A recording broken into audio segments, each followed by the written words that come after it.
So the last talk of the day. Are you guys ready for this? So I'm always amused that, sometimes in life we may be going through something at that time that doesn't really seem too significant. But in hindsight, that something may be leading us into a completely new direction or a new level of understanding. And that's what happened to me when I began to study the Indian medicine wheel, or some people call it the sacred hoop. See, as a child, I was always fascinated with Native American history, and in particular, Indian mythology. So it really doesn't surprise me that as an adult, I gravitated towards studying the Indian medicine wheel. Now, that sounds really good for a talk, but the real truth is the reason why I studied this as an adult wasn't because I was curious like I was as a child. It's because I wanted a tattoo. And I thought the medicine wheel would make a really cool looking tattoo. So just like any tattoo that you have, someone inevitably is going to ask you, what does that mean? So I knew I needed to study it, so I did. And as I began to study this, I was so fascinated with all the different meanings behind the medicine wheel. I was fascinated with all the different unsolved mysteries of this medicine wheel. But there was one thing in particular that really stood out to me that kind of changed the way I look at life now. Now, the medicine wheel itself has been around for about 5,000 years. It's pretty old. And there are hundreds, if not thousands of these spread throughout North America. Now, the meanings do change from tribe to tribe, but there is some consistency in the meanings, such as the circle represents the circle of life, or the cyclical nature of life. The two crosshairs in the middle represent that everything in life is connected. Everything in life is connected. Now, the two crosshairs also make up what's called the four corners. Now, this is where it's been debated. What do these mean? Well, most commonly, you're going to find that the four corners mean the four directions of north, east, south, and west. It also means various colors, which could represent the various tribes. It could also represent the various colors of the people of this world. It also represents various animals. But where I got fascinated with this, and what we're going to discuss today, is the four aspects of life. The physical, the mental, the spiritual, and the emotional. Now, in studying this, there was something that's really stood out to me in the physical component. And that was that there were very basic needs that need to be met in order for us to be physically healthy.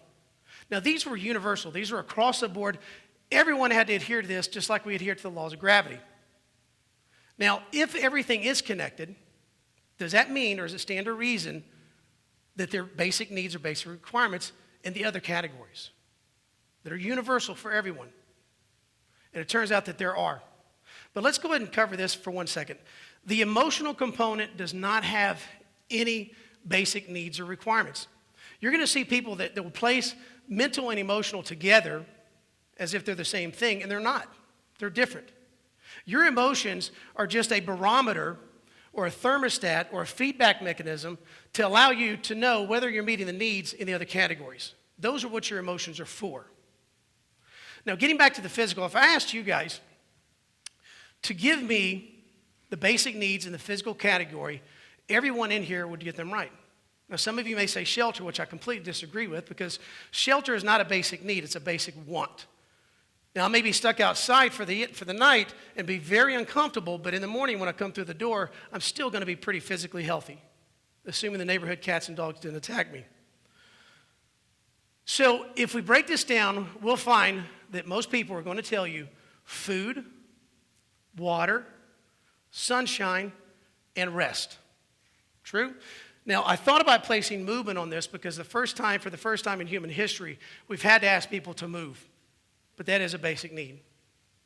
But let's look at the other components here, the other categories. Not so easy. Now, let's take spiritual, for example. We all know that there are so many different definitions and meanings of spirituality. I know because I looked for about a year and a half for a universal definition of spirituality. But if you comb through most of these spiritual texts and the religious texts, you're going to find one common theme. And it's going to have two basic requirements. And that is love and service.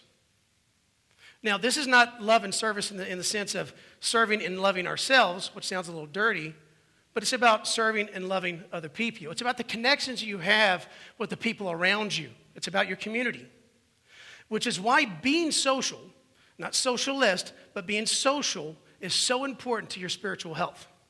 And I wish we had more time to spend on this, but we have to get to the last category, which is the title of the talk.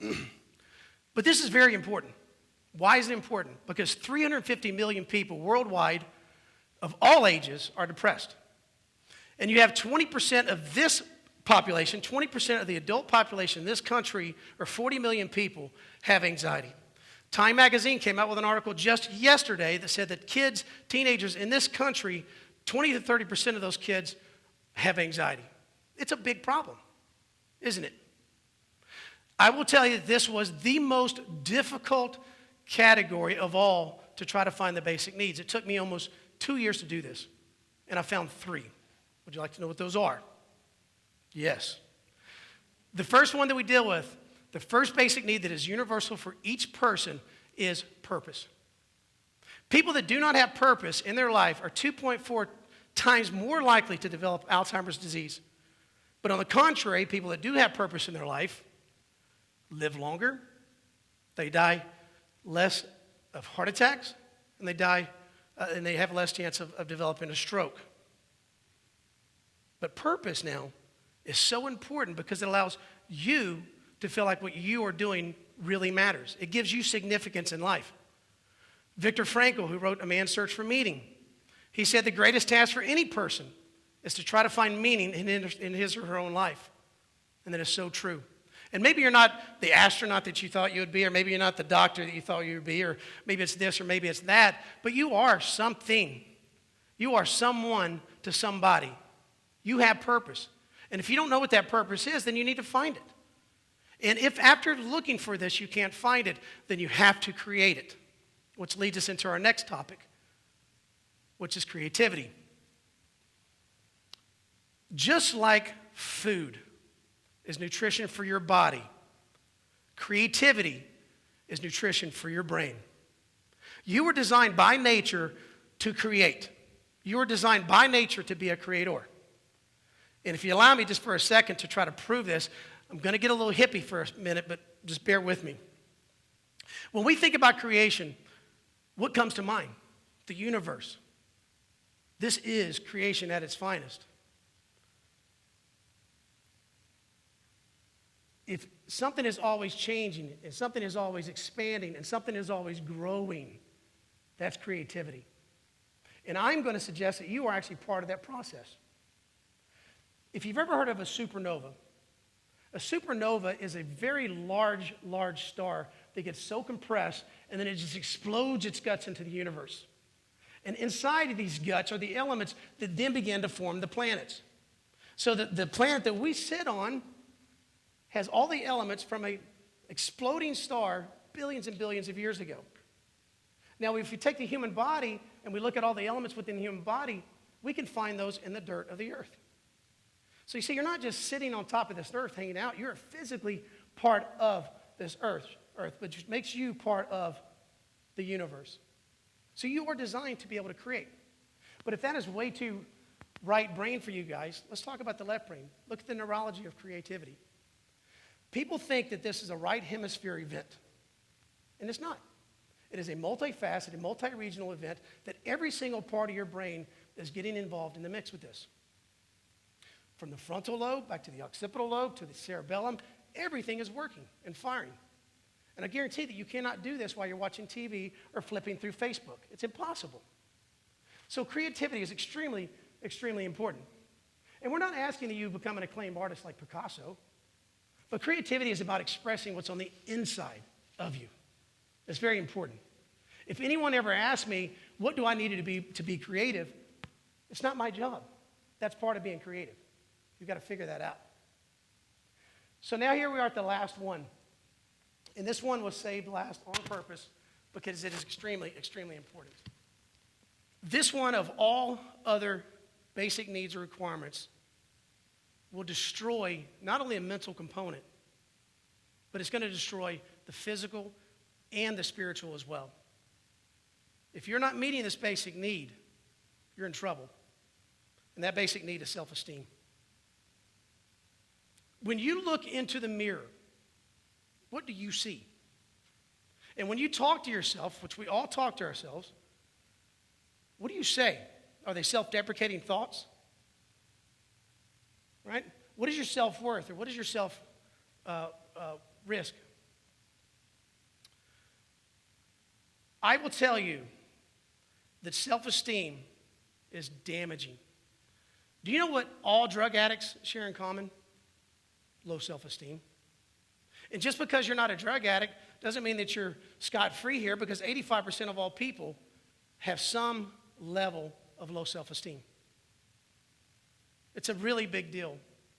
Nathaniel Brandon, who is considered the father of the self-esteem movement, he said self-esteem, whether it's high or whether it's low, tends to be the generator of self-fulfilling prophecy. And I want to get just as real as we can get here, because I know that some people in this audience are going through this now. If someone or something, and keep in mind that that someone can be you as well, if someone or something is robbing you of your self-esteem, you have to get out of there. You have to have an exit strategy. If you can't change that, you have to leave. If your goal in life is to be happy, or if it's to be fulfilled or at peace, you'll never ever get there if you have low self-esteem. Kind of took the wind out of everyone's sails just now, didn't I? But it's important. So let me leave you with this for just a second. Everyone in here, whether you know it or not, are leaders. Whether you know it or not, you are a leader somewhere in your life. And I truly believe that. You're leaders at home. You're leaders at school, at your church, in your community. You're leaders at work. You just have to start behaving like a leader. And I've got a very dear friend of mine who gave me a comment once about leadership. And she knows leadership because she was a general in the U.S. Army. Her name is Rebecca Halstead. And she said that if you want to be a good leader, the first person you must lead is you. If you want to be a good leader, the first person you must lead is you. So now, if your barometer is telling you that things just aren't quite right, that something is not quite there, then you need to ask yourself a very honest question. And be honest with yourself. Say, am I meeting my basic needs in order that I can be the person I know I should be? Now, all of this came about because some grown man decided to get a tattoo. Thank you.